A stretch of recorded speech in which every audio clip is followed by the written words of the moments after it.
All right, everybody. We are here on March 24th, 2021 with the Athens-Clarke County Mayor and Commission and key staff members from Finance and Human Resources, as well as the manager in the attorney's office. And this is our annual Big Rocks meeting that kicks off our collective work on the budget, in this case for fiscal year 2022. And pertinent to the name of the meeting, Big Rocks, we are really talking about the large buckets of revenues and expenditures. So this is not the meeting where we're going to get granular about $5,000 and $10,000 and $20,000 expenditures, but it's where we're looking in the hundreds of thousands and millions of dollar line item kind of areas. What I've indicated to county commissioners prior to this, and what I'd reiterate now, is following staff's presentation, this would be the perfect opportunity to indicate every big picture interest that you have going into the next fiscal year's budget. Obviously, this is not our last conversation, but I think for the benefit of all of us and for the benefit of the public, if there are some directional questions or programmatic questions that are going to be in that hundreds of thousands or millions of dollar range, this is the time really to put that stuff on the table so that we can make sure that those are integrated into the budget.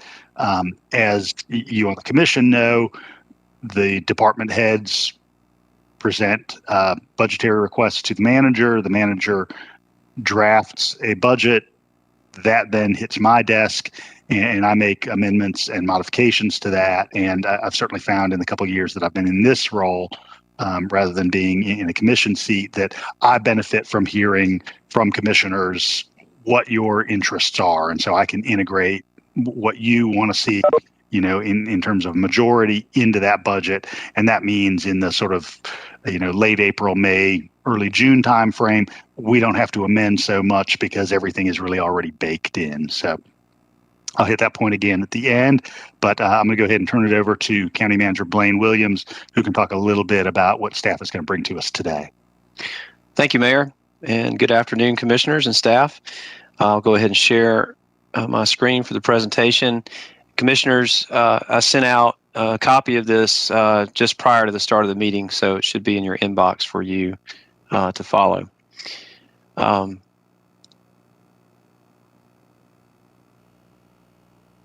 as an introduction, I think the mayor did an excellent job of talking about the concept of Big Rocks.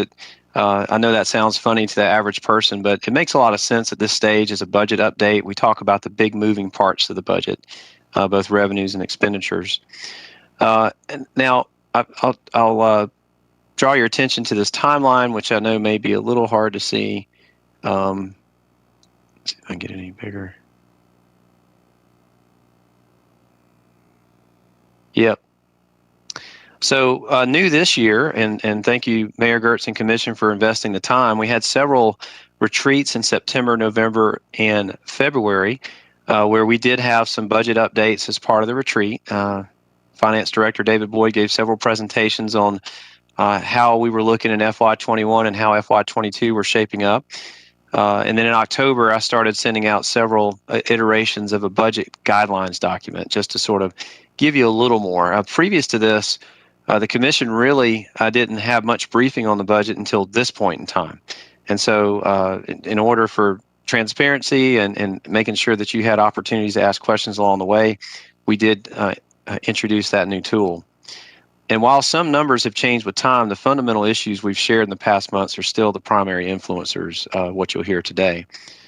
So there's been a tremendous amount of work that's gone into leading up to this point. I want to give kudos to our finance department staff and all of our department directors and independently elected officials. Going back to last year, they've submitted their operating and capital budget request.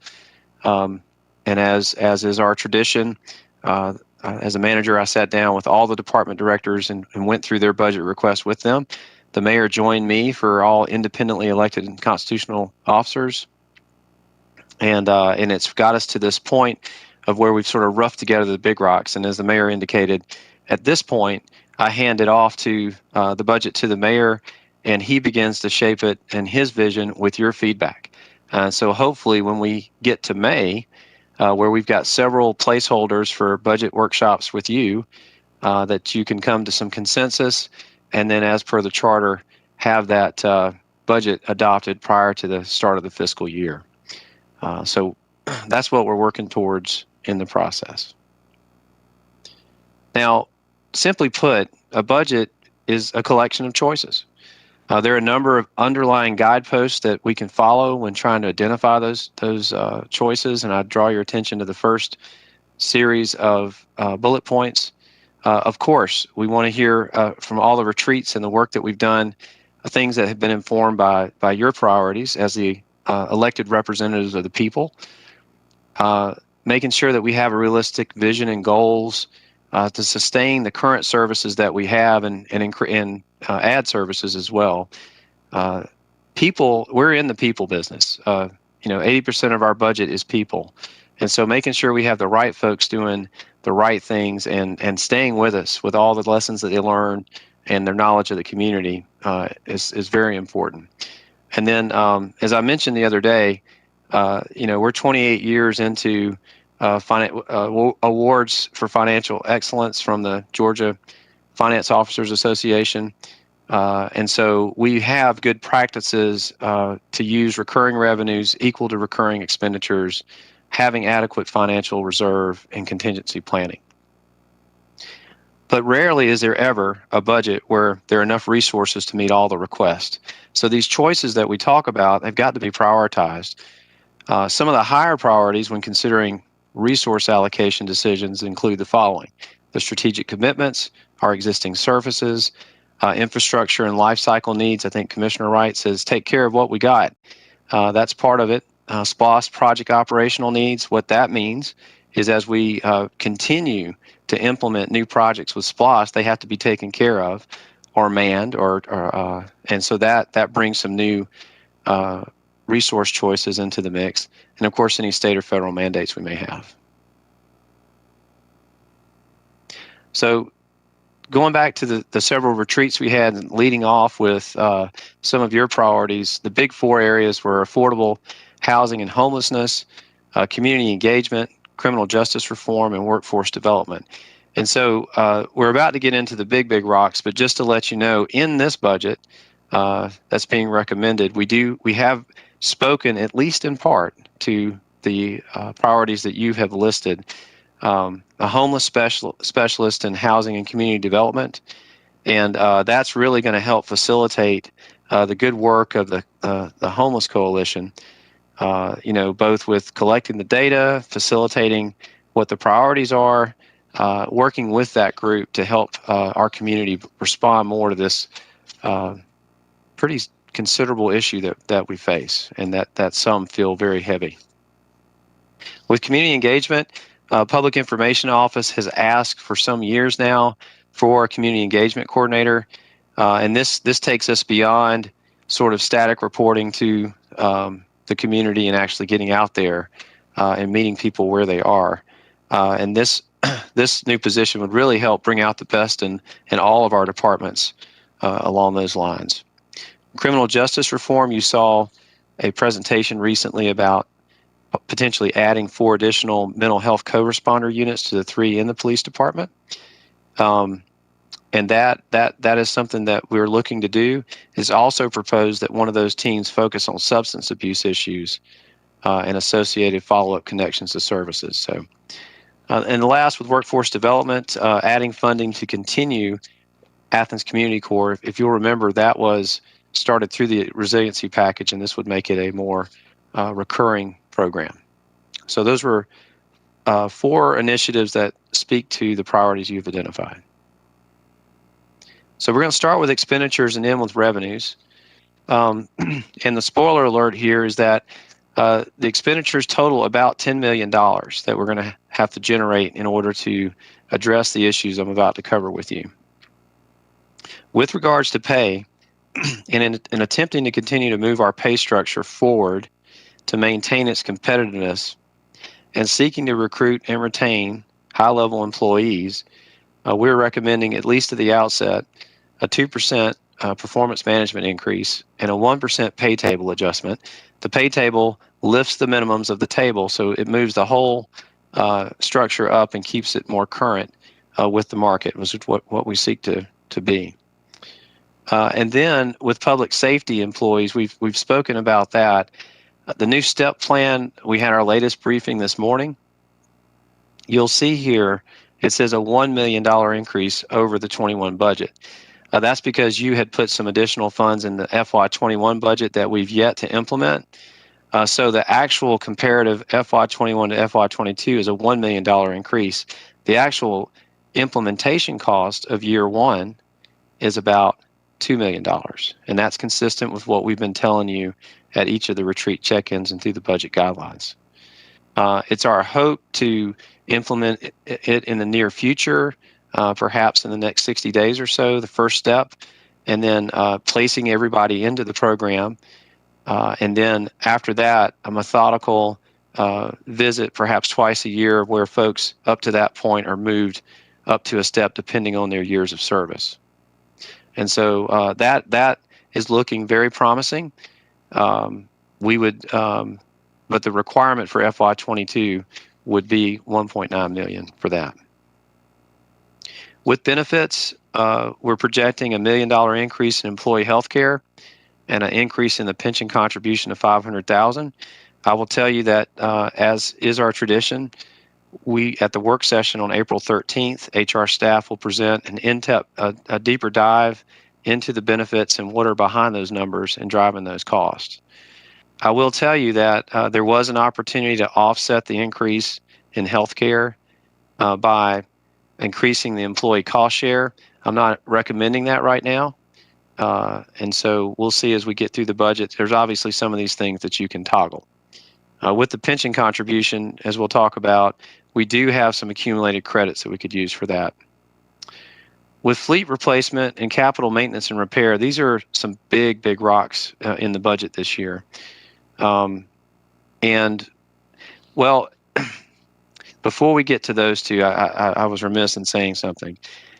So I want to commend Chief Spruill and our police department and our human resources in regards to the adding of the new mental health co-responder units that I mentioned earlier. And the fact that it's one of our larger agencies and arguably one that is further away from market and thus having issues with retention. Chief Spruill has offered to freeze 15 of his vacant police positions, which creates about $900,000 that could be used both to fund the mental health co-responder teams and the remaining funds could help as a down payment on the implementation of the STEP plan. And so I felt like I should offer that. The fire department's considering a smaller but similar gesture. I will also mention, too, that with respect to vacancies, we are estimating slightly more vacancies savings in FY22. With respect to the 120-day hold, we implemented a similar process that we had some years ago where department directors could submit a waiver, if they will, if they just had to have that heavy equipment operator because they had nobody else to work on it, or they had two utility location folks that were down or out, and there's just simply no one to do the work, and if we don't do the work, then people don't get the services. So in this budget so far, we do not have the hold on there, and since we upped the vacancies, the impact of the hold would be less impactful. So I'll just mention those while we're talking about pay. With fleet and capital maintenance repair, I do have some excellent charts. Andrew Saunders has done some excellent work in helping to illustrate these issues.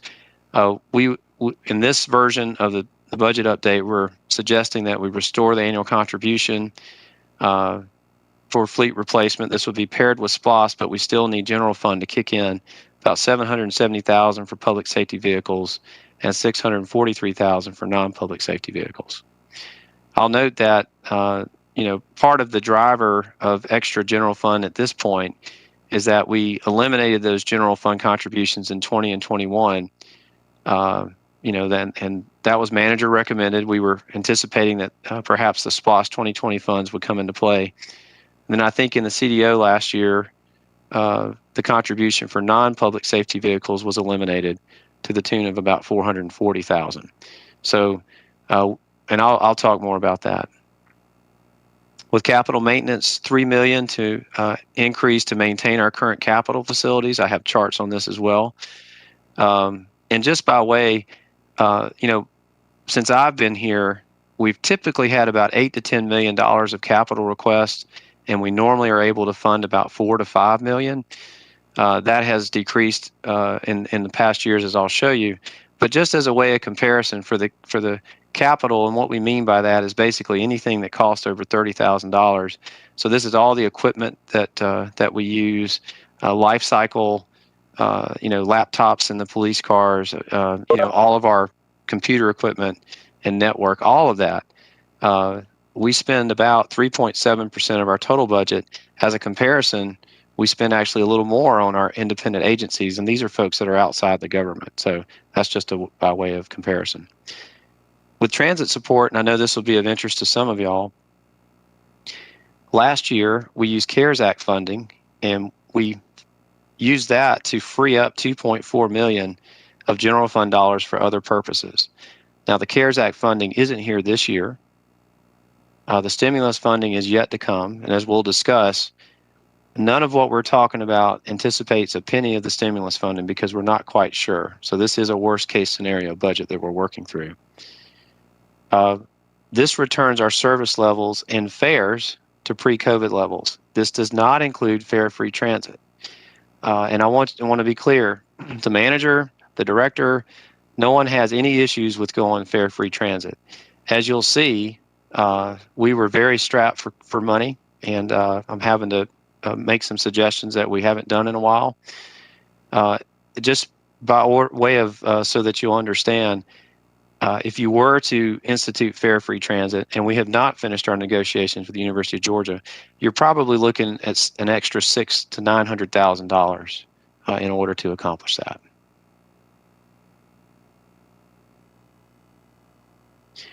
Kind of working our way down to smaller rocks.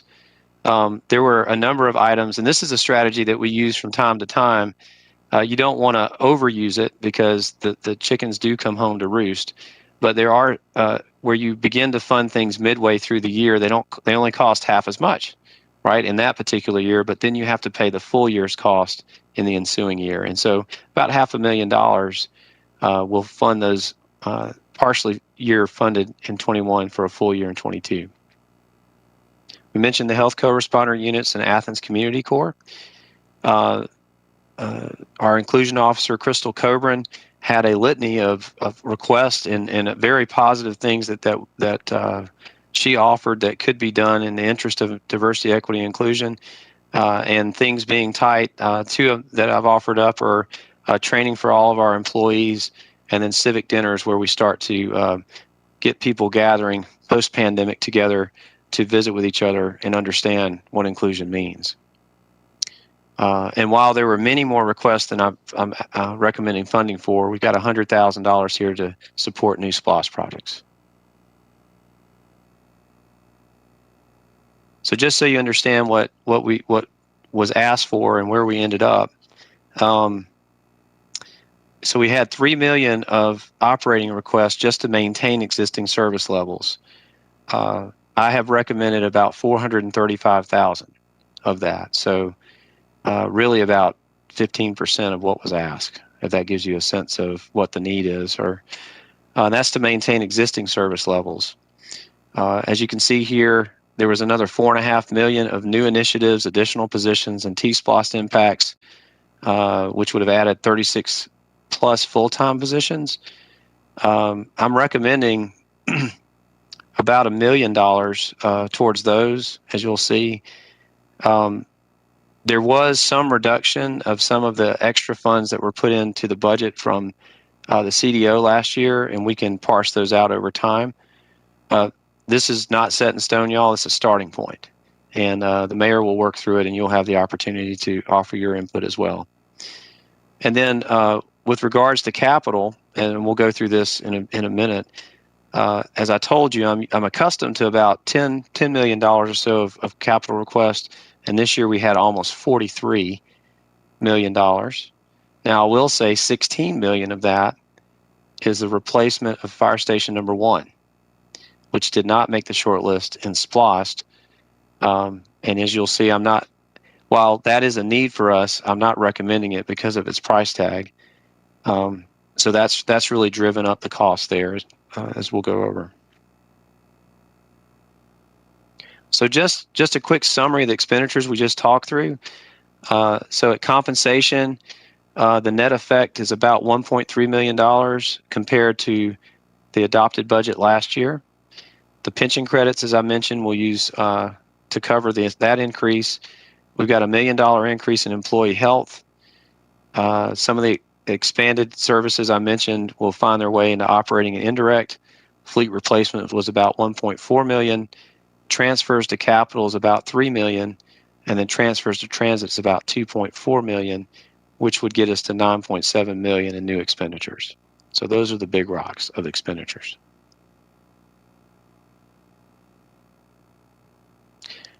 We're going to talk a little bit more about expenditures, and we got a series of charts to show you to help illustrate this. So with the fleet replacement fund, what you see here is not a great chart.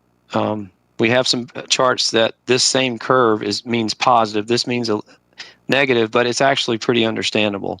So some years ago, we had almost $10 million of net position in the fleet replacement fund. I will tell you that that's too much.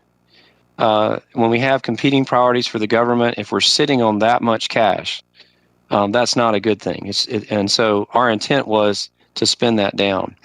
Now, what we discovered along about FY17 or 18 was back in the wake of the Great Recession, the government had discounted its contributions to the fleet replacement fund.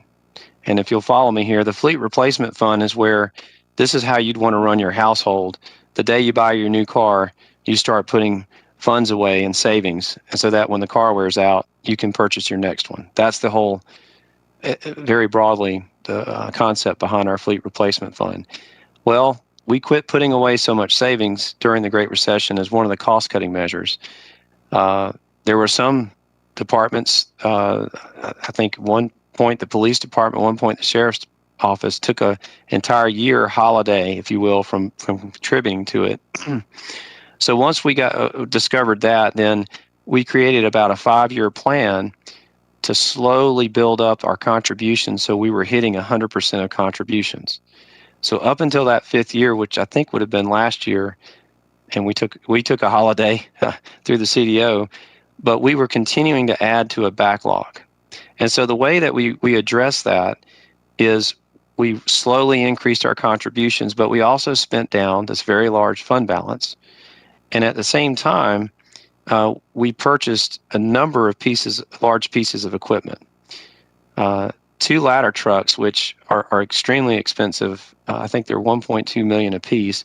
We only have 4 in our fleet. They last for about 22 years. So those came due. Public works equipment and police cars. So at the same time that we've been underfunding the fleet replacement fund, we've held off on purchasing vehicles. Some came due, and then we bought what we needed, and we spent the fund balance down over time. So that's another. We don't have a lot of fund balance to supplement this year like we have in the past. So with our public safety fleet replacement needs, I'll turn you back to SPLOST 2020. And actually, I think a year before that, we talked about the use of SPLOST funds to pay for eligible items that would not create such a dependence on the general fund, the property tax, and our sales tax. It would give you some flexibility there. So for SPLOST 2020, I believe the ask was $2 million a year, and it was initially projected at 10 years, the SPLOST, so about $20 million. What actually got funded was a little over $7 million, and the 10 years became 12 years. You extended the length of it. So it really worked out to more like $600,000 a year of SPLOST assistance, which we are extremely grateful for. But it does leave a gap there of about $1.4 million that we have to come up from another source, and traditionally that would come through our fleet replacement, which is a general fund expense. So I asked Andrew to chart us a path to sustainability. And this is really a 10-year horizon. And what you can see here is the blue is the expense estimate. On the far left is the backlog of need that we have. The green is what I'm recommending this year and in ensuing years, what Andrew has projected as what needs to put us on a path to solve this within 10 years.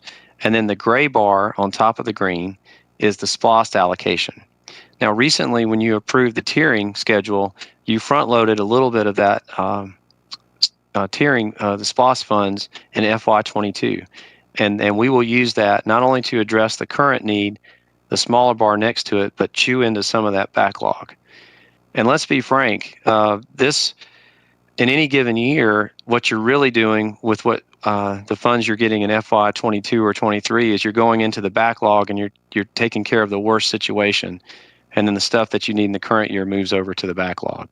But in this way, the way that Andrew's charted this out, if we were to fund this incrementally, starting with, FY22 and growing that over the next 4 or 5 years and leveling off, we should be able to bring our backlog down. So I contrasted the last chart that looked like this as a quote-unquote bad chart. This is a good chart. This is our backlog, so we would be eliminating the backlog by FY32 with this incremental funding approach. So why does it go down and jump back up? That's an odd shape. So the extra SPLOST funding in FY22 helps us to bring it down, but we immediately have numerous vehicles we have to buy, including within 2 years, 4 fire engines. I think we have 13 in our fleet. They last about 17 years. And within, a couple of years, we have to buy 4 new ones. They average about $750,000 a piece. Then we'll buy another one a couple of years after that. And so we've got some heavy pieces of equipment kind of driving our backlog back up again. But over time, we can bring that down. And I do appreciate Andrew helping to chart that out for us. So non-public safety, that's all of our administrative, public works, things of that nature. The other fleet replacement needs, the backlog there is considerable. Same principle here that Andrew's done. We've got $640,000 that we're suggesting in FY22. We grow that up the next 4 or 5 years and level off, and then we chew down that backlog over 10 years. And very similar chart that he's provided here to show how we bring that down. We just simply don't have enough resources to address this in 1 year, or even 3 or 4. So going to general capital projects overall, so we're stepping away from fleet replacement. So the top graph is our past funding. The green is capital, and the blue is independent agency. One reason I have those together is because they've always been approximately the same.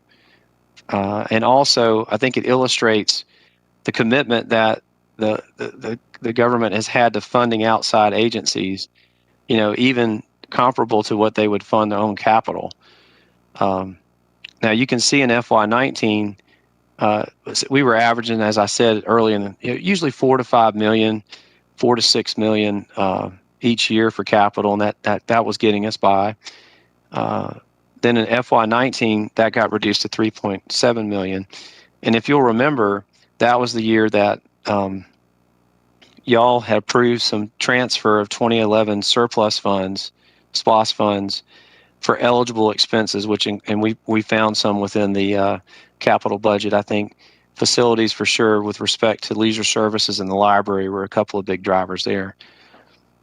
And then in 20 and 21, as I mentioned earlier, we were hopeful for some SPLOST 2020 funds that were yet to come. And so in FY22, the recommendation is to get us back to $5.5 million of funding with the fund balance. So general capital projects fund future, the $5.5 million I just mentioned, this is just a static line. If you kept that straight, if that's all you funded in the years to come, the green line is the request, because we run a 5-year capital improvement budget. where we project out the need. As I said, I think this $43 million is a bit of an outlier. The fire department has to share that this is something that they feel strongly about. If you're to take the $16 million out of this, then it gets you down to $26 million, which is really more consistent with the curve here of what the need is.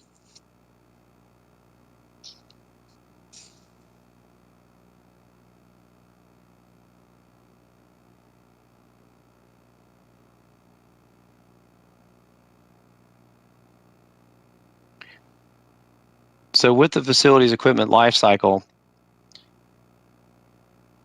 you can see here, and what Andrew has done is similar to the fleet replacement, is we've got a backlog, we need to address it, we've got considerable requests into the future, and so what do we need to do to be able to fund that?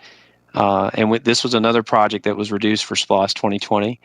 We need about $2.35 million annually, which after the amount that's being offered, about $400,000 from SPLOST 2020, we've got to come up with almost $2 million a year in general fund funding, that on average. And this year, I'm recommending $1.25 million in FY22. So we'll grow that over time as well. You may ask yourself, what do you mean by facility equipment life cycle? This is one slide. There's actually about 125 projects. Most of them, we start with things very structural in nature, roof and HVAC, things that need to be replaced. Once you get out to around 75, project number 75, it becomes carpet and paint. And then it turns back into roofs, the last 25 or so projects of things that are out there that need addressing but not quite yet. So I just wanted to show you an example of what's out there. Andrew's indicated here, if you'll remember, priority number 1, you funded in a recent agenda item using contingency because it needed to be addressed with the 911 Communication Center.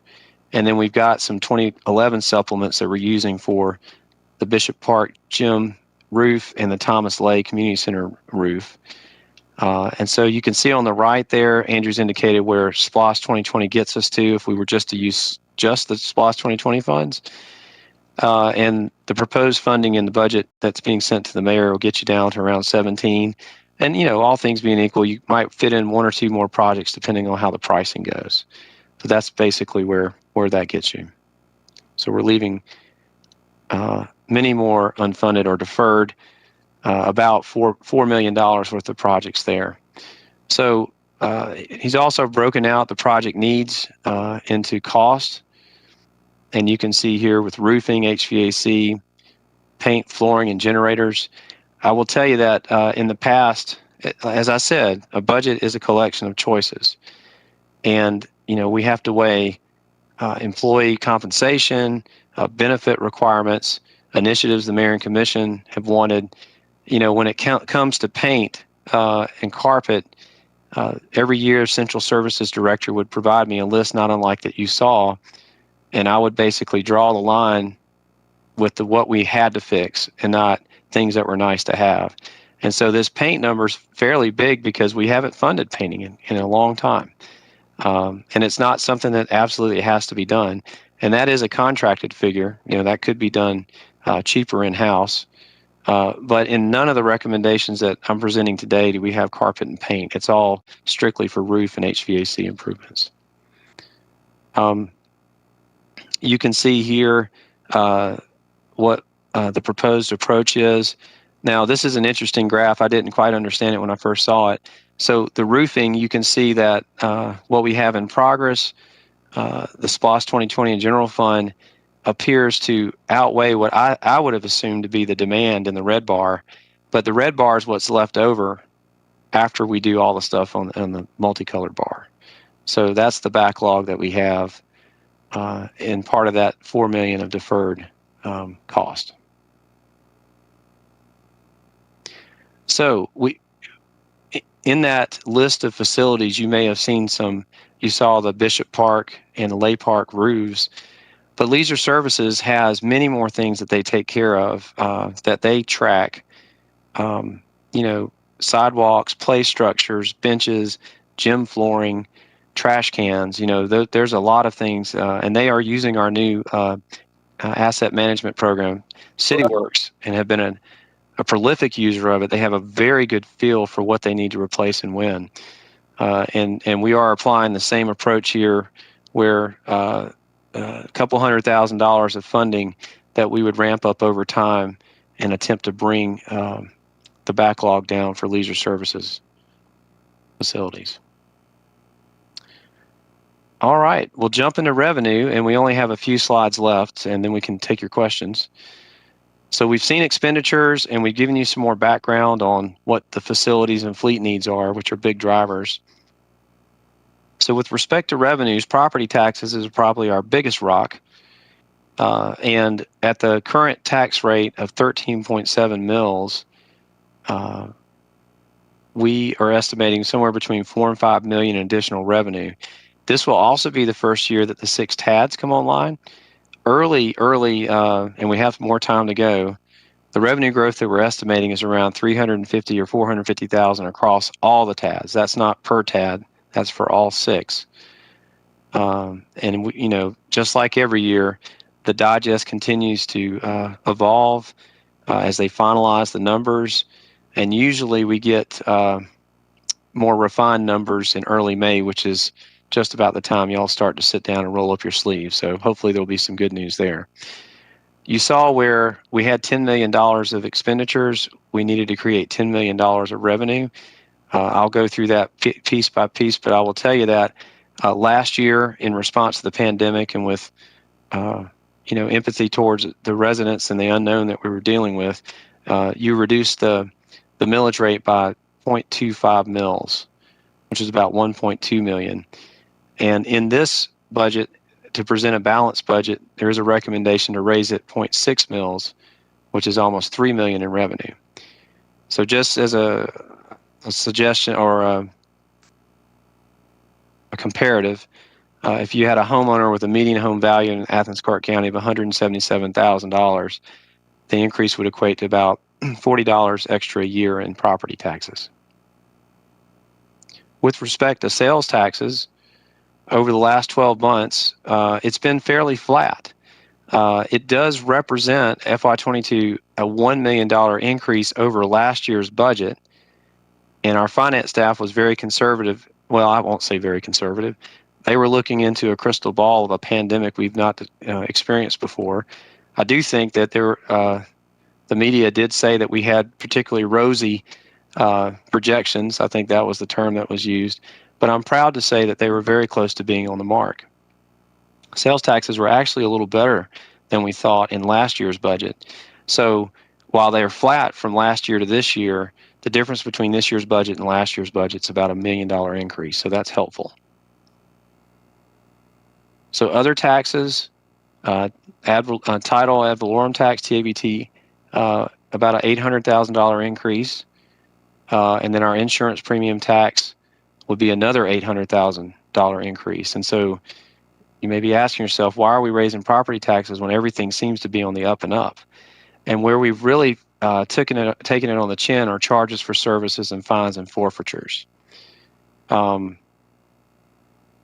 With charges for services, we were estimating a $2.1 million reduction compared to the FY21 budget. And what's that mostly made up of is our parking revenues of downtown. That's about $750,000 down.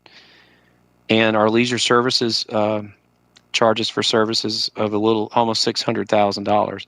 Those are the biggest impact. And then there's a smattering of smaller things such as tax commissioner fees, overhead charges, special events, revenue, planning fees, permits, things of that nature. So that's a big reduction. Normally, charges for services is at least flat, if not slightly improving year after year. So this is a big step backwards driving this budget. And then fines and forfeitures, a $1.5 million reduction compared to last year. So between the two of them, 3.6 million less in revenue than what we're accustomed to. Millage rate increase I suggested was about 2.9 million, so you can see some of the parity there. What that fines and forfeitures primarily is Municipal court fines is down about $700,000. ADDA parking fines is down about $450,000. Red light cameras down about $150,000. So it starts to add up and gets us to that 1.5 million figure. So that it does not fall all on the back of the property taxpayers. We do intend to use fund balance. We are trying to observe that best fiscal policy that we have of trying to have a 2-month reserve, a general fund, or 17% of the general fund expenditures at the end of FY21. We don't think it'll fall below that. We would project that at the end of FY22 as well. We want to be careful of using fund balance to create new ongoing recurring expenses. They're really one-time funds. You're not guaranteed to get them in the future. We had, I think it was suggested that we use fund balance last year for operating, and this year it was 1.3 million last year, recommending to use 1.5 million of fund balance to continue this operating. I will say that was a habit that we had earlier this decade, and something that we weaned ourselves off of. That was a goal we set for ourselves. As you saw, there are multiple 3 or 5 year plans. We had to right size a number of things, whether it's contributions from the landfill or our fleet replacement. And part of that was building back our health insurance fund balance, which we were able to do, as well as weaning ourselves off dependence of fund balance for operating, but we're back in that boat right now. The 4.5 million, 1.5 for operating, the 3 million would be what we would use to help towards capital and get us from that 2.5 million that we had in last year's budget for capital up to the 5.5 that you saw earlier in the charts. Now,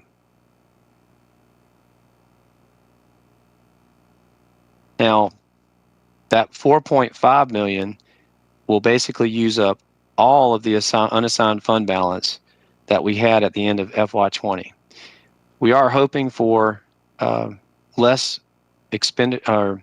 Our departments do an excellent job of spending less than what we give them, and finance does an excellent job of projecting very close to what the revenues are and should be, and there's usually a little bit left over there. We hope that we'll have some surplus at the end of FY22 that we might be able to use in FY23, so we don't dig ourselves deeper in a hole. Now, none of what you've been shown today includes any of the American Rescue Plan Act funds, because we don't fully know, and I don't want to provide a solution that may not bear out. So some of those funds may be used to offset some of what you've seen here today. I will say that what I do know about it is the funds are able to be used over the next few years. I would just caution all of us to keep our eyes open and not create dependencies once that funding is gone, that we're going to have to suddenly, move a lot of big rocks to fill the holes. So that's one thing to watch. So in summary, on the revenue side, you'll remember that $9.7 million expenditure slide. This is the balanced revenue slide. So we're going to get about $8 million from property taxes, $1 million from sales tax, $800,000 from other taxes, and then we've got a series of brackets here, parentheses, that mean negative figures of 2.1, 1.5, and then we're throwing in another $3 million of fund balance to get us to a balance of revenues and expenditures. So that, Mr. Mayor, that's the end of that presentation, but I'll entertain any questions you'd like. Thanks. Questions just about the presentation components first, and then we can kind of talk about elements that may be outside the context of the presentation. Kelly, I'm sorry, I'm not on video, but can you hear me? Yeah. I just have one question about the American Rescue Plan, and I know Blaine mentioned that we would, he hasn't had all the details. One of the problems, or one of the challenges that we had with the CARES money, or I'm getting them kind of mixed up. I don't know whether it was the CARES or the CBG or CBG COVID money, was getting clear directions on how we could use those dollars. And I know that took a while. Are you anticipating that type of delay or clarification time to know exactly what the American Rescue Plan would be? Because that was really kind of confusing, because we got more money on top of money that we didn't use because we were waiting for clarification. Are we prepared to address whatever questions that you need, or do you think that this is going to be a little smoother than before? Well, I want to credit the mayor too, because he's kept himself highly informed and in contact with what was going on with that. And so, Kelly, or Mayor, I'll defer to you in just a second. But to answer your question, Commissioner Thornton, so in the legislation, there was some pretty fairly clear guidance about, in general, there are 4 areas that you could spend it on. One is, and let me also qualify this too, to your point, the CARES Act money came to us through the state. And so there was an extra step, an extra level of administration, and that was thrown at the state very quickly, and they wanted to be dead sure what they were doing before they came on to us. So there was a built-in delay. My understanding is this comes directly to us from the Treasury, and that's what we're awaiting as a Treasury guidance. They were fairly clear in the bill, in the language that was approved, that there were 4 main areas that you could use these funds for. One was relief to the community, or COVID relief in general. Second, and some of you have been asking about this, but supplemental pay for our essential workers in the county. And so the bonus pay that you've asked about before, that financially we wrestled with, the federal government is making that possible. There are some restrictions on that, and we hope for more guidance on that. The third, I think, probably has the most flexibility, and it really addresses what's the delta, how much money did you lose in revenue between the previous year of COVID and in the post year of COVID. As you can see, we just went through in excruciating detail. We felt the impact with fines, fees, forfeitures, charges for services. Overall, though, our property tax growth has been good and our sales tax growth has been stable. So it depends on how the Treasury looks at it. We actually netted an increase overall, but when you break it down, we've had some losses there, and it remains to be seen. Let's just say that we were able to capture that $3.5 million of losses that we had in revenue. We have yet to see how we could expend that money, and that's only a portion of the funding we'll get. And finally, the fourth one has to do with infrastructure. That water and sewer, and Mayor and I have talked about sewer can be both sanitary and storm. And Mayor Gertz, I meant to tell you, I've been talking to some engineers, and they're thinking the same thing. So hopefully that means stormwater could be part of that. And then broadband. So there's an opportunity to perhaps supplement the SPLOST project, and that's excellent timing for us. Mayor, I'll turn it over to you for anything I may have missed or you want to add. Thanks. And I think you hit the high point. So we're going to be receiving 2 deliveries of Rescue Act funds, the first within 60 days of the president signing the bill, and the second a year after that. Funds can be expended through December 31st, 2024. And certainly what I would recommend is, much like we thought about at the very beginning of the pandemic, kind of thinking about, the long horizon. So in the same way that at the beginning of the pandemic, we thought about the resiliency package dollars and federal dollars being spread over 18 months, I think we should think about the American Rescue Act plan dollars being spread over, something like 40 months until the end of 2024. I anticipate Treasury guidance, certainly by the time we get that first delivery. And as Blaine noted, at least we only get 1 layer of guidance rather than the federal layer of guidance and the state layer of guidance. That was a direct request, from, many localities to senators in particular that was granted. So we're absolutely grateful for that. A couple other nuts and bolts details that I'll mention about that. Commissioner Thornton asked about the plan, so I'll hit these right now. One is beyond thinking, in a multi-year way. I think we should think flexibly about some of those dollars, but obviously some of them are kind of more clearly designated. And then even outside the $60 million of funds that we receive as a metropolitan city center and as a county, there are some other buckets of funds for transit, airport expansion, and other things in addition to the $60 million. And so certainly my hope and desire would be to be able to backfill the general fund transit dollars with American Rescue Act dollars. And, if you look at the numbers that Blaine presented just a couple of minutes ago, you've essentially got a wash between, the staff conjectured millage rate hike and the dollars that would go to transit. So I would hope that, we're able to be millage hike free given that dynamic. But as Blaine mentioned, we're probably going to be getting some additional guidance over the next 30 to 45 days. But what's great is that lines up with our budget prep time. The dynamic we wouldn't want to be in is to have to approve a budget the first Tuesday of June and then get guidance 6 weeks after that. I think we'll certainly be able to get the guidance well ahead of our consideration of the next fiscal year's budget. As we go into, and just one more question, as we go into this and get more direct direction, and I guess my concern is the increase in property taxes.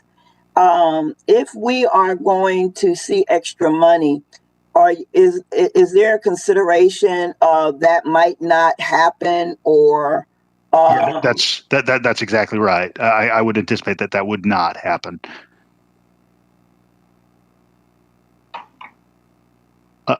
Other questions? Yeah. So yeah, I want to echo Ovita's concern about the property tax hike. I don't think there's going to be any appetite out there in the wake of the pandemic for a property tax increase. And I know that, the impact of the pandemic has been completely inequitable, but there are property owners out there who have done the right thing and, taken a hit when it comes to rental income, either foregoing it altogether for the early months during the shutdown or greatly decreasing it, especially some of these commercial downtown properties. So, I really think it would be unfair to hit those properties with the tax increase, especially when they're highly valued properties that pay a lot of taxes in the first place. So yeah, I'm hoping that, if we're allowed to replace lost revenue with that ARP money, that we can make up for that property tax increase. And, I've got, some priorities that I'd like to see us, if we've got 3 or 4 years to spread this money out. I think we need to come up with a near-term plan for immediately impacting our homelessness crisis. Even if it is somewhat temporary, it'll buy us some time. Commissioner, let me stop you for a second. Let's go through a round of sort of just looking at the components of the staff presentation, and then we'll do sort of another round of sort of new expenditures or prospective recovery plan. I just want to be able to kind of keep everybody on track. Okay. Well, that property tax thing is an issue, and I would like to see us look more thoroughly at investment in solving our homelessness crisis. Commissioner Davenport, Parker, and Houle, and then I'll just run down the line. Just real quick, Blaine, can you go back over the fund balance again? You said last year we used 1.3 million of the fund balance. Are you saying, because we just got a presentation that about an hour ago, but can you go back over the 1.3 million to the 4.5 million? My question is, are you saying that we asked for 1.3 million? No, we budgeted 1.3 million, but it actually turned out to be 4.5? Oh, thank you, Commissioner. It's an excellent question. So in the FY21 budget, 1.3 million was budgeted of fund balance to help just balance the budget.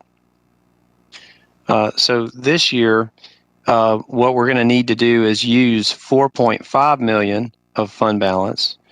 1.5 will go to for operating and to help balance the budget, and that's where we're using one-time revenues to sort of support recurring operations. And we really need to supplement our capital side, as you've seen some of those charts. So $3 million of the 4.5 will go towards capital and be added to 2.5 that we already have in the budget to get us to a 5.5 general fund capital expenditure planned in FY22. Does that make sense? So we're using 3 times as much fund balance this year as we did last year is another way to say it. Okay, thank you. Commissioner Parker? Thank you. First, I wanted to ask if you could send us a full copy of the presentation. It seems like the copy that we were sent earlier today ends at the fleet replacement slide. And so that would be helpful to have. I don't know if, is everyone else seeing that as well? Mine's complete. Yours is complete? Yeah. I have the whole one. You have the whole one? What? I'll resend it, Mariah, if you like. Okay, mine cuts off at, page 10. Anyway, so my question, I probably could find the answers to these if I were able to go back to the relevant slides. But the main question that I have is just for my notes, accounting for revenue shortfalls and gains and anticipated new or increased expenditures. What is our anticipated net position for this, these budget recommendations thus far? So where will we end up if all this goes through as proposed? Sure, yeah. Okay, so we would still keep about 17% of the full general fund expenditure, which would be a little more than $20 million, or 2-month reserve. So if everything shut down, we could run the government for 2 months with that reserve. Then there's also any surplus we might realize from FY21. And we do think that they'll, y'all allotted for some vacancies last year. We may have had more vacancies this year. Our departments don't spend all their funds. And so we're hoping that there'll be several $1 million there at the end of FY21 for surplus, which, as I mentioned, we could possibly use in FY23, since we're creating a greater reliance on the use of fund balance in FY22 of $4.5 million. Hopefully, we won't have to come up with an extra $4.5 million right from the get-go in FY23 to make up that dependence that we created. So hopefully there'll be some extra funds from FY21 that we could put towards that next year. And when will we know what the FY21 surplus is? Will it be when the new budget takes effect and then we'll be able to program those funds, or will we be able to anticipate how we can spend those earlier than that? Well, I mean, you could commit those funds, but we really won't know the actual figure until after the audit's done. Okay. So we'll have a pretty good idea. Okay. Towards the end of the year. Okay. Let me write that down really quick.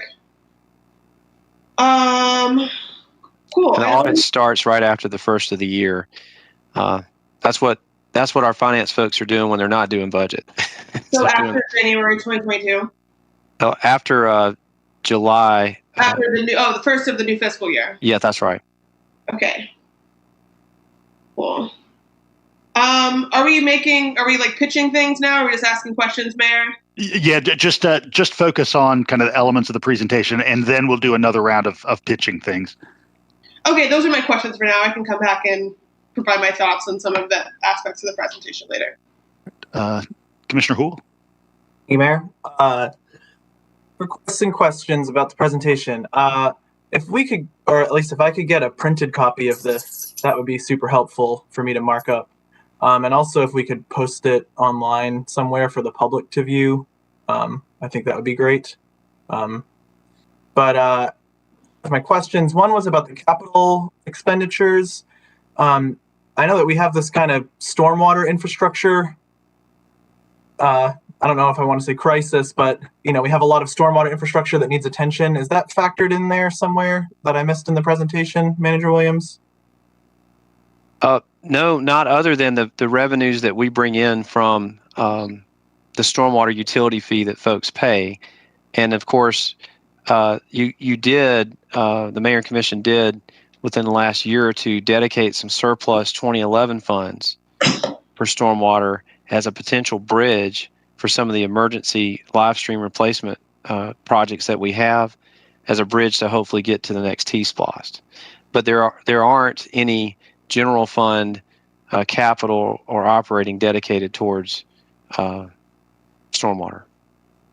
Okay, I seem to recall there's a list somewhere of places that needed replacement ranked, kind of green, yellow, and red, and there were more red level than we had currently funded yet. So I guess I'd just love to get those figures as well, so we can factor that in when we're deciding what to do, because the cost of a road collapsing before Absolutely. we get the T-SPLOST money sounds worse than trying to find a way to pay for it now. And both for your clarity and the viewing public, what we've talked about today is primarily the general fund. It is only a piece of our entire budget. Mm-hmm. We have enterprise funds like public utilities. We talked about transit briefly. It's considered an enterprise fund as well, because we have to transfer general fund dollars over to it, is why we talk about it in this setting. So there's, a lot of other funds, landfill, building inspection, we haven't talked about today. Stormwater is one of those. And you're absolutely right, Commissioner Houle. There are some needs there.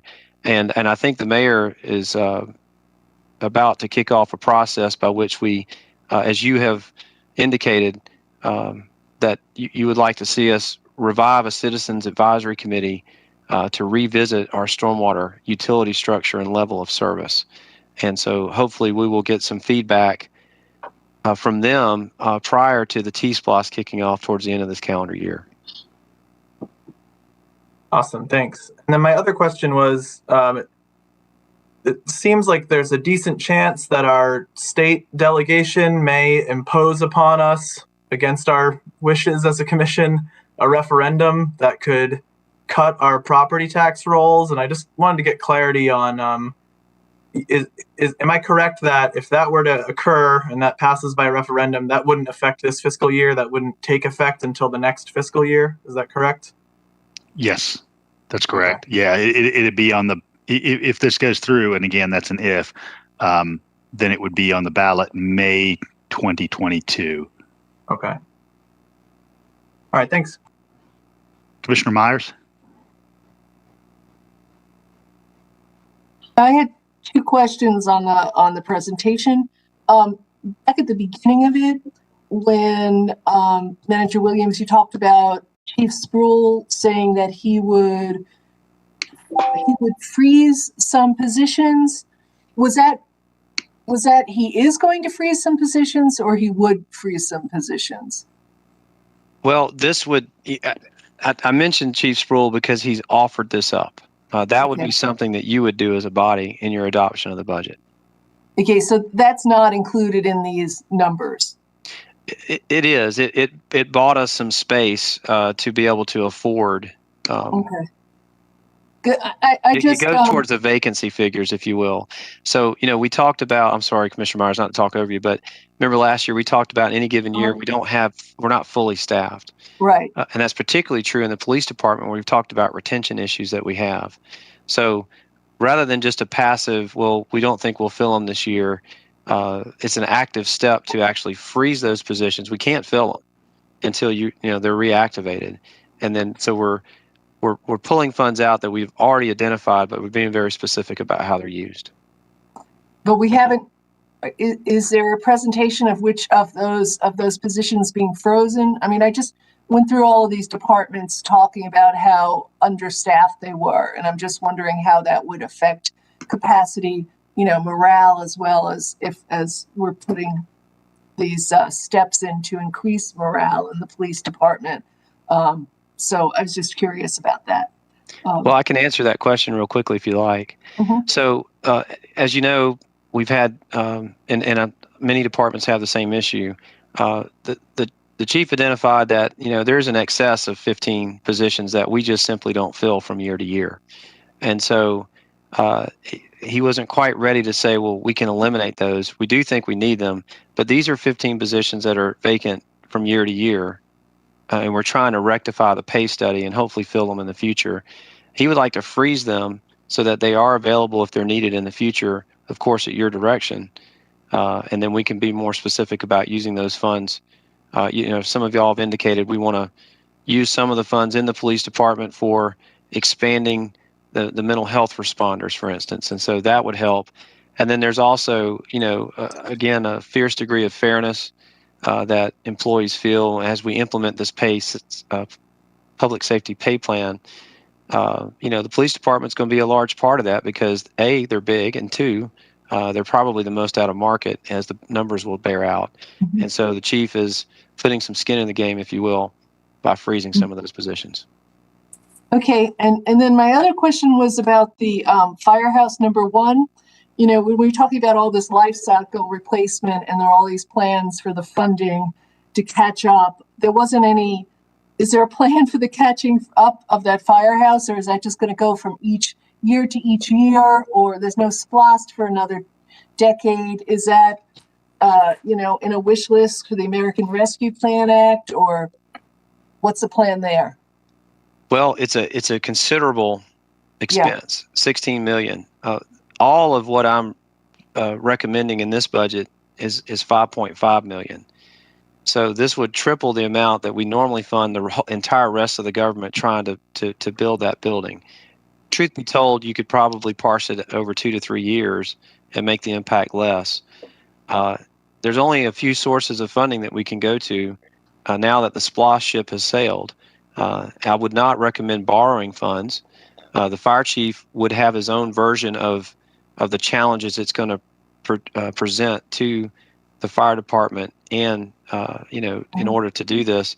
But from seeing what I'm seeing right now, Commissioner, we'd simply try and make do in the building until the next SPLOST. It's just such a big expenditure at this point. Okay, so to get me right, none of the money for the fire department would go to that, and we'd be putting it off for 11 years. Fire chief doesn't want to hear me say that, but yes, ma'am. Okay, thank you. Commissioner Wright? Hey there. I thought it was pretty straightforward information, and I do have a complete copy too. I, like Commissioner Huell, do like the printed version, two-sided. Hopefully, if that could be in my mailbox, I'll pick that up later.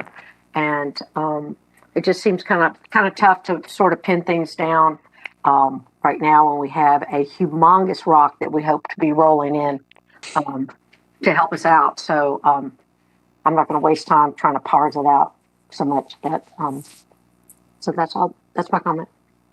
Commissioner Denson? Mayor, I just have 2 clarifying questions. Manager Williams, on the going back to the non-public safety employees pay increases. I see on here you have it at $600,000 for 2% for performance management increase, plus a 1% pay table increase, that being $600,000. My big question is going back to I understand this is completely the more up-to-date version, but going back to the February 12th one that you did and sent out, it had the same, it had $600,000 just for the PMP increase. And then an additional $100,000 for a 2% pay table increase. So I guess just clarification on those numbers and how that will actually be impacted. And then for future consideration, I guess, information like what that the 1% pay table, what that would actually do, what would that actually be affected, what would that base pay and everything move up? And I'll call on Jeff Hale here in just a second if it's appropriate, Jeff, on the second question. On the first one, there's a little bit of rounding going on, but basically I was told that a 1% increase for non-public safety employees is about $300,000. I think the pay table adjustment's probably about $80,000, somewhere in that realm. And I think that was rounded as we get down into, it's a lot of money, y'all. But, when we're talking about 140, 150 million. So we're close. Let's just say that. And Jeff, do you mind answering the second one on the pay table?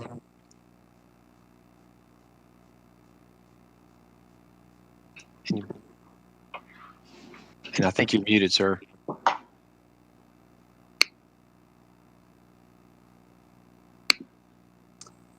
Hey, Blaine, this is Tom Quist. I'm glad to answer that question if Jeff is. Yeah, Tom, go ahead. Sorry, I didn't see you. Yep, no, that's okay. So moving the pay table essentially allows us to maintain competitive hiring and entry rates. So moving the pay table really doesn't affect our existing employees so much as folks that will be looking to hire over the next year. The only way that it would affect an existing employee would be if they were at the absolute bottom of the pay table. We don't allow people to fall outside of their pay range. So if they, if the bottom of the table caught them, they would get a increase to the new minimum. Okay, I think I follow that.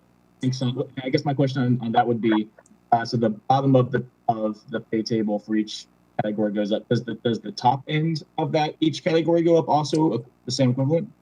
Yes. So you basically multiply the minimum and the midpoint and the maximum by. So if we do a 1% pay table increase, the whole thing shifts up 1%. That's correct. Okay, and every 1% increase, we're looking at somewhere between 75,000 and 80,000. That's what you said, Blaine? That was my understanding. Tom, is that accurate? Yeah, it's usually. I mean, it varies, of course, because you're predicting what's going to happen throughout a year. But a typical cost for something like that we experience is between $80,000 and $100,000. So, I think that 80,000 figure that Blaine quoted is very reasonable. And I would just add, if y'all can hear me at this point. Gotcha. Sorry about that. I don't have a camera in my office, and so I'm toggling between not disrupting the sound. We're basing that on a look at the market. We typically do a market survey every year of our own.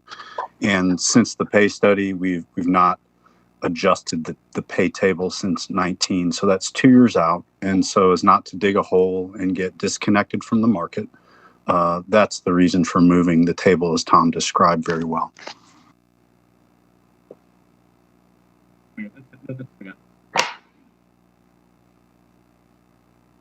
Anything else, Tim, or is that good?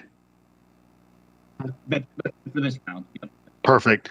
Russell, anything from you on just sort of the material that was presented by staff? I'm good for now. Thanks, Mayor. All right. Thanks, everyone. Now let's go around and, whether you're talking about desires for American Rescue Plan Act funds or new or enhanced initiatives broadly, let me kind of be able to get that collection from everyone. I'm just going to go down the line. I'm going to start with Patrick. So I have a lot of questions, but I would use email to. Because I don't want to waste use up a lot of time. But my concern is something that one of the other commissioners mentioned is just stormwater and some of the infrastructure costs. So I would like for us to focus on that, because I know I get a lot of phone calls from constituents about just failing roads, unpaved roads, and culverts falling apart. So just for now, that's all I have. Great. Thanks for that, Patrick. And I think Blaine alluded earlier to the prospect of Rescue Act dollars being used for water and sewer infrastructure broadly, including what I would term storm sewer, as many cities do. So that's definitely top of mind for me. Commissioner Parker. Thank you. So I feel like I got four big things. And I guess with all of these conversations, or what will probably happen as everyone goes around, is where the funding comes from, whether there is opportunity for it to come from ARP or if it should be programmed from the general fund remains to be seen. I'm optimistic that several of these programs can come from ARP funding. And so they might sound big, but I think we can get it done. I just want to express my support for Zero Fare Transit, making that happen. I want to make sure I wrote down this figure correctly. Did I hear County Manager Blaine say that to fill in the gap for zero fare, it would cost an additional $600,000 to $900,000. Okay, good to know. Thank you. And Commissioner, I'm sorry. And then looking out to next year, I think we also are using in FY22 an additional 1.3 million of federal funding that Butch is so good at running down and getting, and so that may not be there next year. It might be. So yes, you mean FY22 an additional 1.3 in federal funding? We're going to use an extra 1.3 in federal funding. So your numbers are correct. 600,000 to 900,000 to go fare free in 22. If you continue fare free in 23, I'm trying to look a couple years out with all this federal money coming and going. There may be a little bit more of a dependence, but yes, 600,000 to 900,000 should get you fare free in FY22. Okay, cool. Thank you. I also I noted in the presentation that it's being proposed that we add 4 additional, mental health co-responder units to the police department. As someone that pushed really hard for the addition of the 3rd one in last year's budget, I appreciate, the Chief Spruill and other members of staff trying to be responsive to interests we have around diversifying our crisis response. My priority, however, would be seeing us fund an independent agency to do that work akin to the Whitebird Clinic's model with Cahoots, as means of easing the strain on the existing teams, but also being responsive to the realities of law enforcement stigma that exists in some marginalized communities. As well, I think this gets granular at the programmatic level, but could add up to a lot of money. Again, returning to something that I think we spoke about a lot in the retreat, some work that we've tasked I always forget the name, the Justice Committee with tackling, thinking about the upstream animating sources of public safety issues and crises in our community, and how we can spend funds proactively to mitigate circumstances that give rise to crisis, things like housing and food and economic insecurity, youth development, as a way of sort of cutting things off at the source, as opposed to funding additional crisis response when maybe we can, reduce the number of crises we're having in the first place. So I'm not sure how much all of that would cost. It could be anywhere from several hundred thousands to the low millions, but I'd love for us to consider something along those lines, in addition to an independent non-police crisis response model, and adding to our public safety funding as a whole. And I would love to see us raise our wage floor to $15 an hour, and there's a couple different ways to deal with wage compression, and I think we can tackle in this budget, be it expanding benefits to make up for, give something extra to the folks in the middle or the higher tiers of our pay scale, to help assist with wage compression. But I think we can work out, I'd love to, continue to work out the details of that as we move forward. Just that general priority of bringing everyone, including seasonal and part-time folks, up to 15 is important to me. And then one last thing is participatory budgeting, which I think we've talked a lot about in the retreats. I didn't see it mentioned here, but I imagine that it could cost somewhere in the millions, and so I wanted to bring that up as a big rock. I think with regards to what I said earlier about those upstream sources of crises, being responsive to the requests of the people's budget, who came to us last year asking us to delay the budget so that we could get input from communities about what would make them safer outside of crisis response alone. But in addition to being responsive to those requests, if we can, also making sure that the next budget includes startup funding for participatory budgeting for the FY23 budget. So my main things: participatory budgeting, $15 an hour wage floor, zero free transit, and independent non-police crisis response, in addition to thinking about how we can fund perhaps independent agencies, perhaps leisure services, a combination of organizations that can help mitigate the underlying sources of crises in our community. Thanks for that, Mariah. Go ahead, Melissa. In addition to the interests I mentioned earlier, I've got a couple kind of small item pet projects that I'd like to make sure that we incorporate, and it's stuff we've all talked about before. I'd like to see us set aside some small amount of money, maybe 50 grand or so, towards historic preservation fund. So we have a pot of money sitting there for things like studies. We really need to revisit our downtown design guidelines.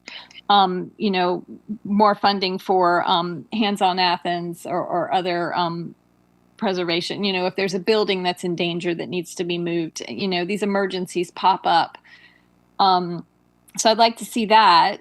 And also the quiet zone, the railroad quiet zone. I've still not heard back from Blaine about what the CSX is actually going to charge us to even do the initial determination of how much that quiet zone would cost if we were to put it on a T-SPLOS, a future T-SPLOS. So, whatever that might cost, I would like to see us fund that initial determination in this year's budget so we can get ahead of the ball on T-SPLOS. And homelessness, we're talking about a staff person, but that does not solve the immediate near-term. It doesn't do anything to impact an immediate near-term crisis. And I really, really would like us to do whatever we can to overcome some of these obstacles about dedicated encampments, and get at least one of those established so we can at least alleviate some immediate pressure while we come up with a longer term strategy and identify funding for, proper housing for folks and proper services for folks. I wrote down so much stuff. What else? Oh, and as the COVID relief money comes in, I think we really need to be strategic about how we spend that and ask ourselves, what are the lessons we've learned from this pandemic, and how we spend that money to respond to those lessons. We've learned lessons about how many people are on the cusp of being homeless. We've learned lessons about how important outdoor public space is. And, as we talk about making College Square permanent and possibly a more permanent parklet program downtown, that maybe some of that could be used in those investments. We've learned about the precariousness of our small businesses. Maybe we are able to invest some of it in more assistance to them. And we've learned about the importance of our nonprofit agencies.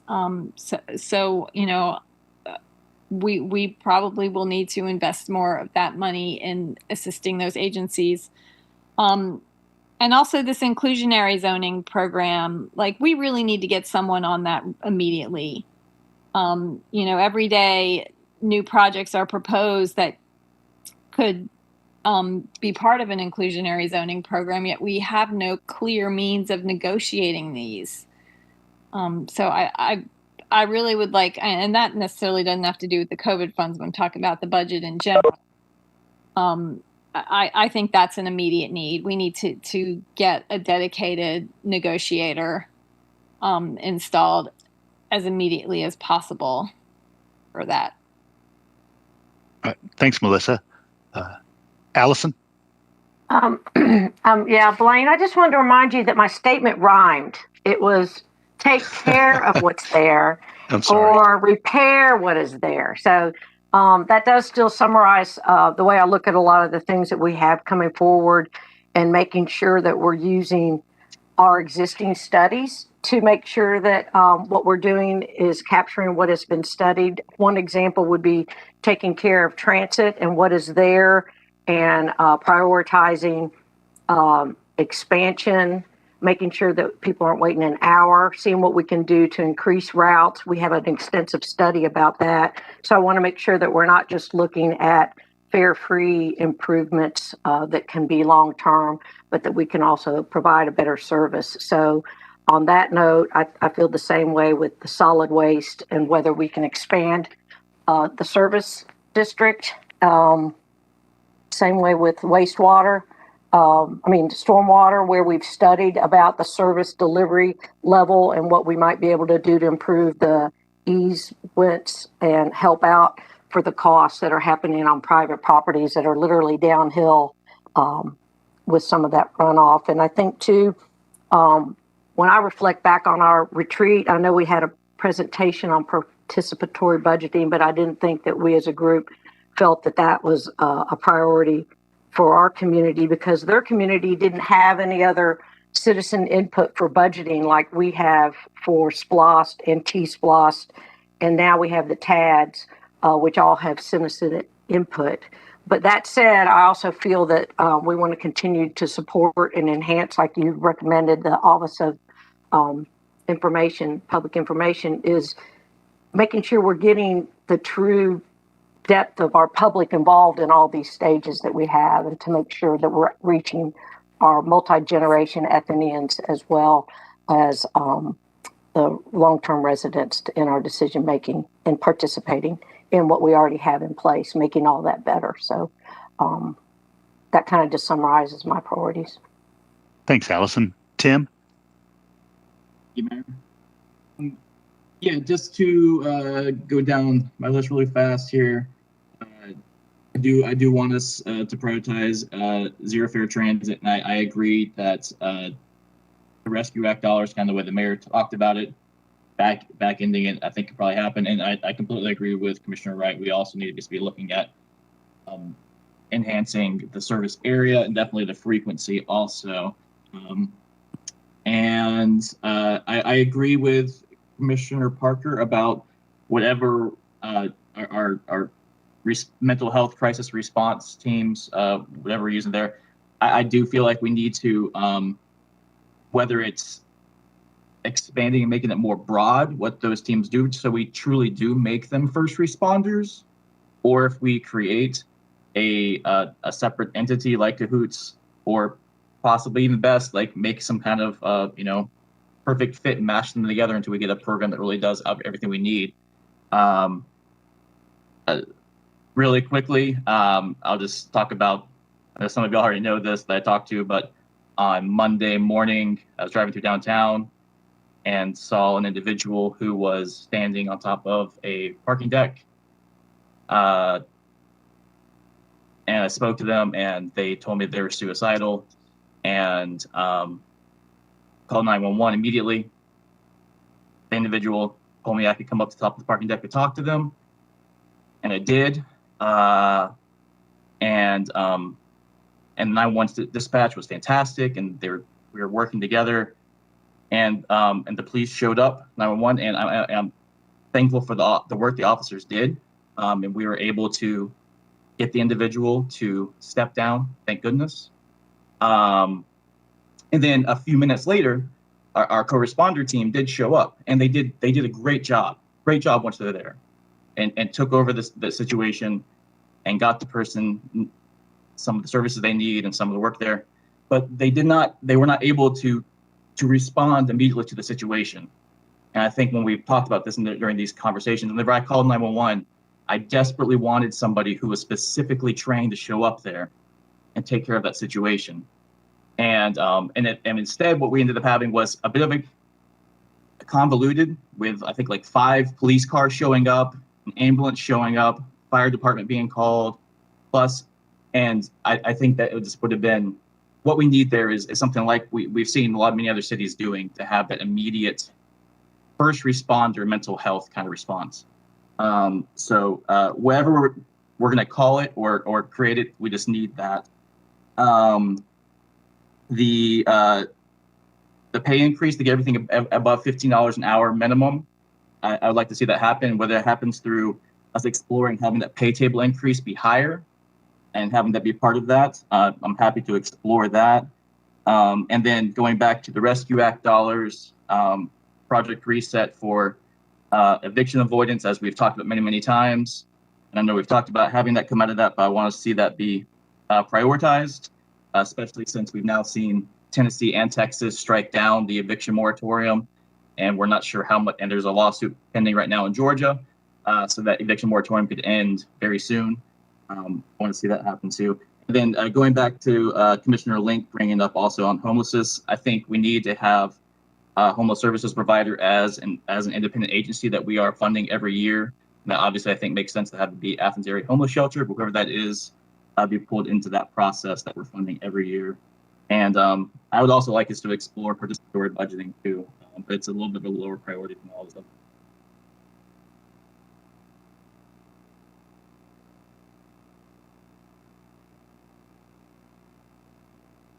Thanks, Tim. I was writing all that down. Jesse. Thank you, Mayor. All right, I have my top 5. I'm going to go through quickly for federal and stimulus money and then otherwise. A fair amount of overlap with colleagues. So zero fare transit for me, super important. I think the stimulus money can get us through, or the federal dollars from another bucket can get us through the next couple years until the T-splost. Number 2 is a CAHOOTS style program, a healthcare-based crisis response that complements but is distinct from our existing ambulance, fire, and police services. Number 3 is operational funding for our homeless service providers. I think that setting up Athens Area Homeless Shelter as an independent agency that we give funding to would be a great way to do this.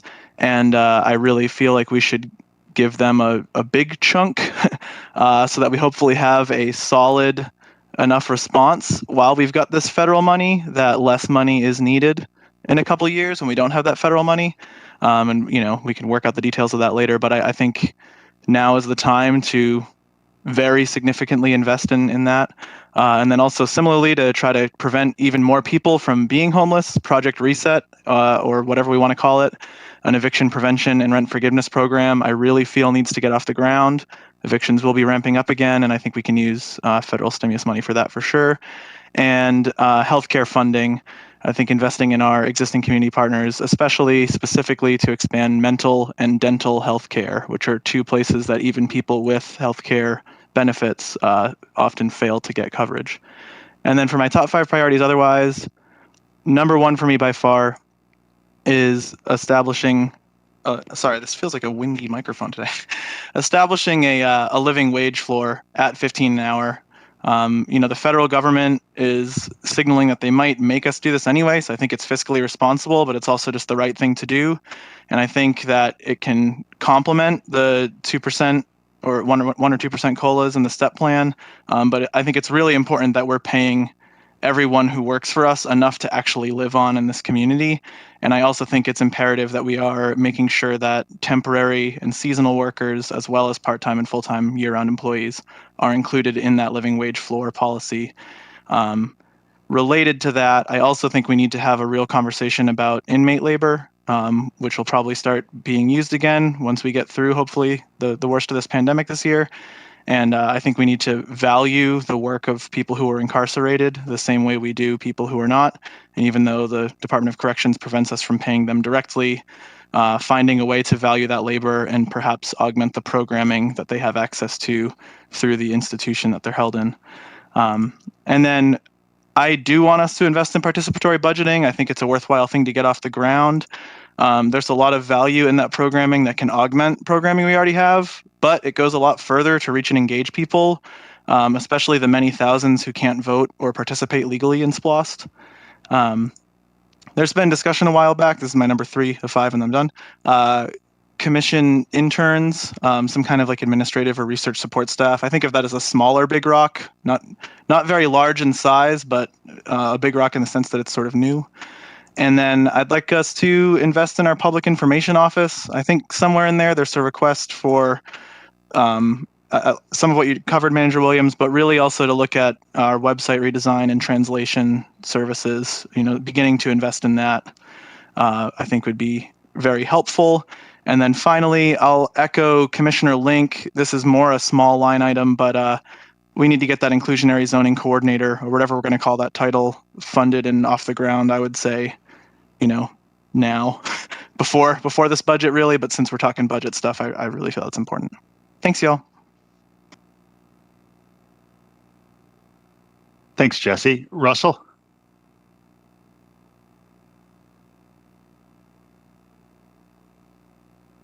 Yeah, I'm just sort of listening to all my colleagues right now and what they're presenting. And I don't have anything else to add right now, Mr. Mayor. Okay. Thank you. All right. Thanks. Carol?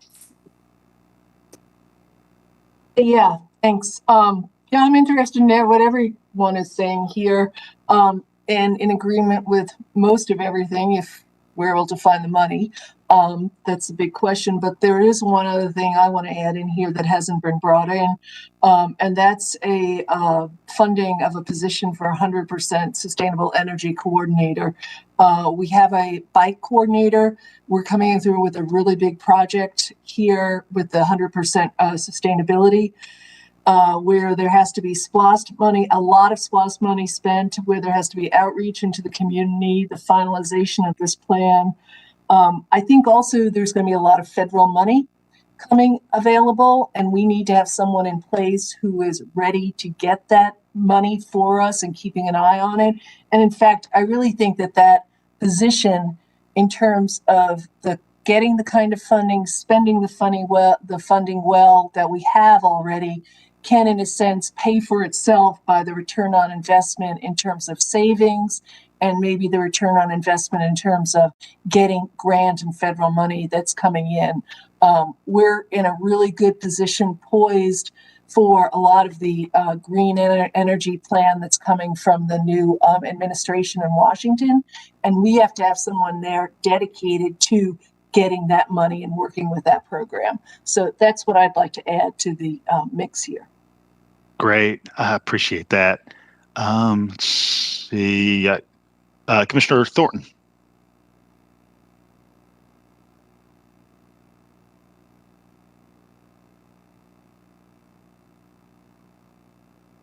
I think you're on mute. Avita, you can hear us?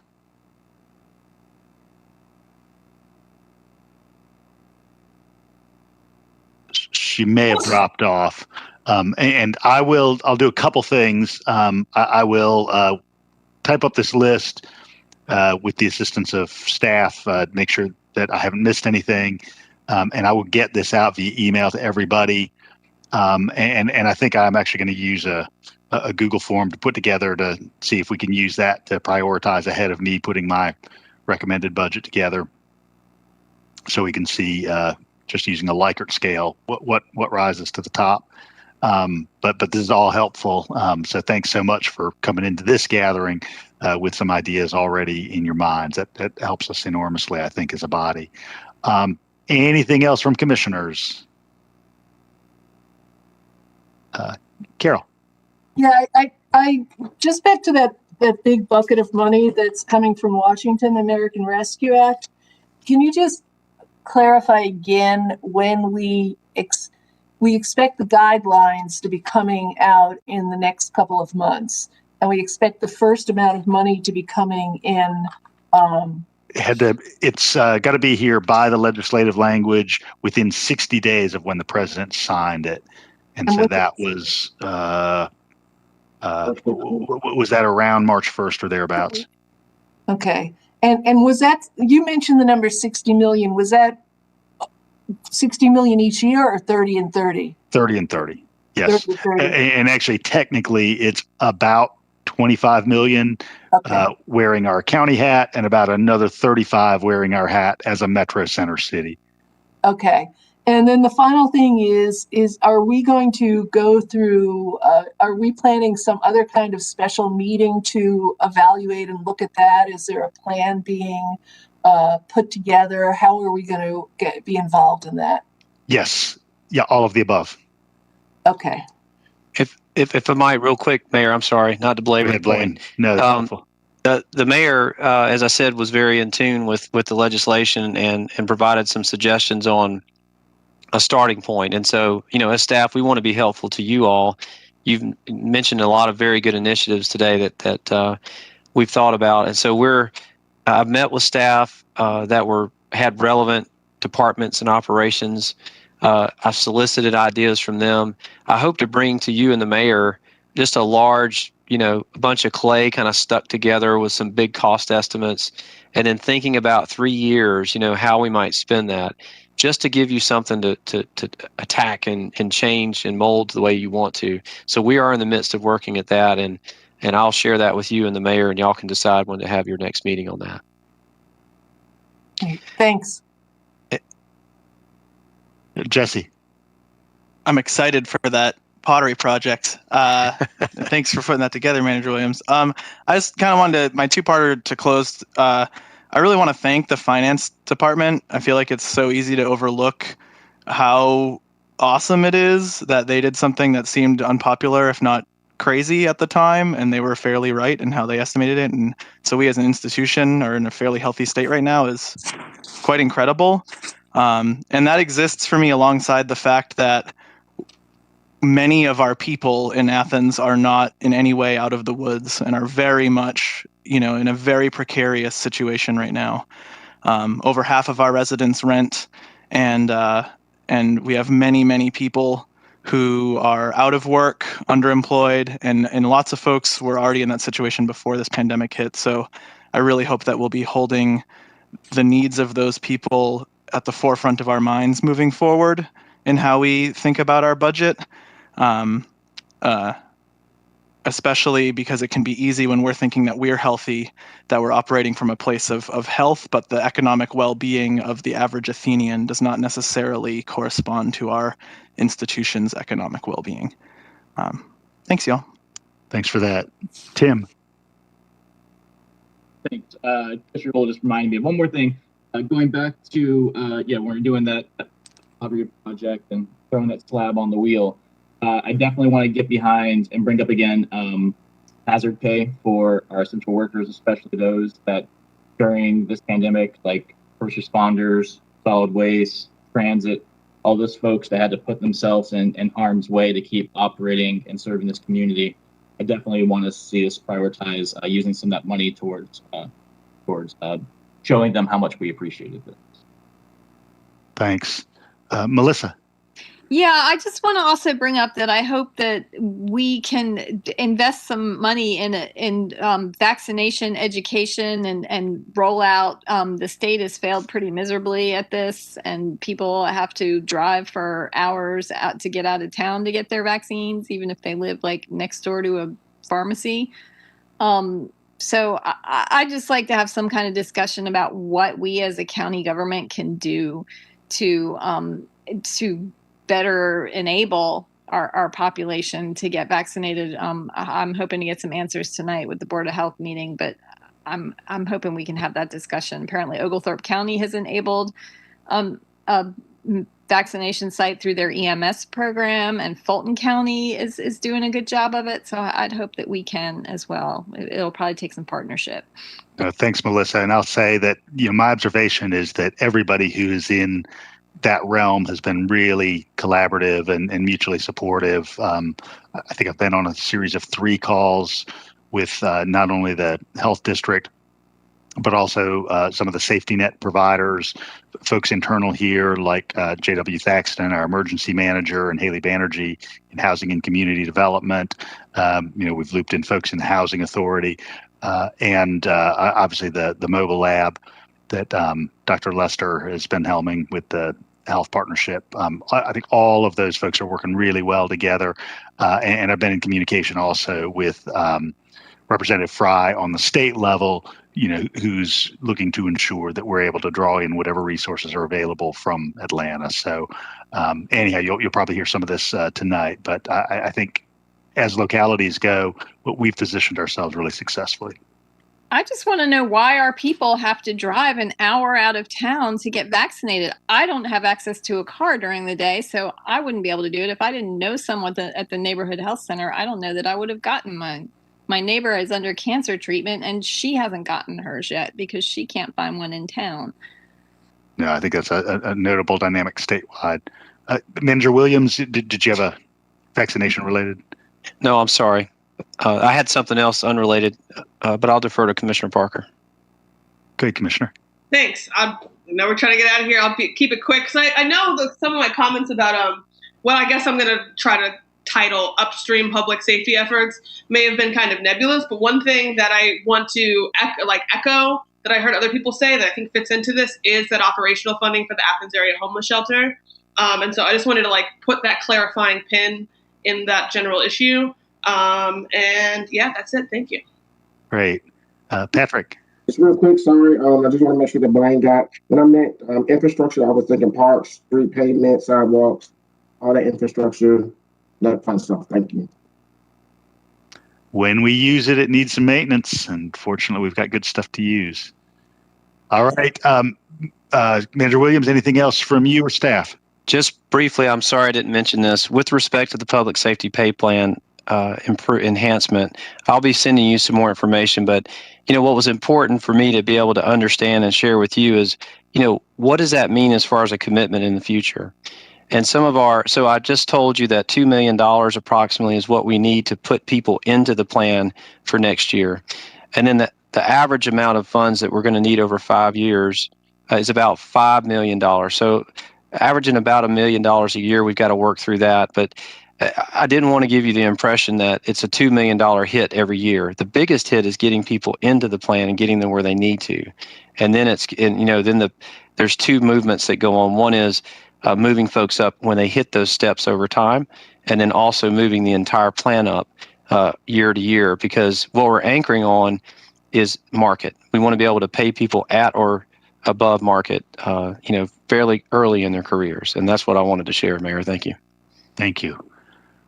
All right, everybody. Can you believe it? We are at 4:57, and I think folks have done a great job kind of laying some ideas on the table.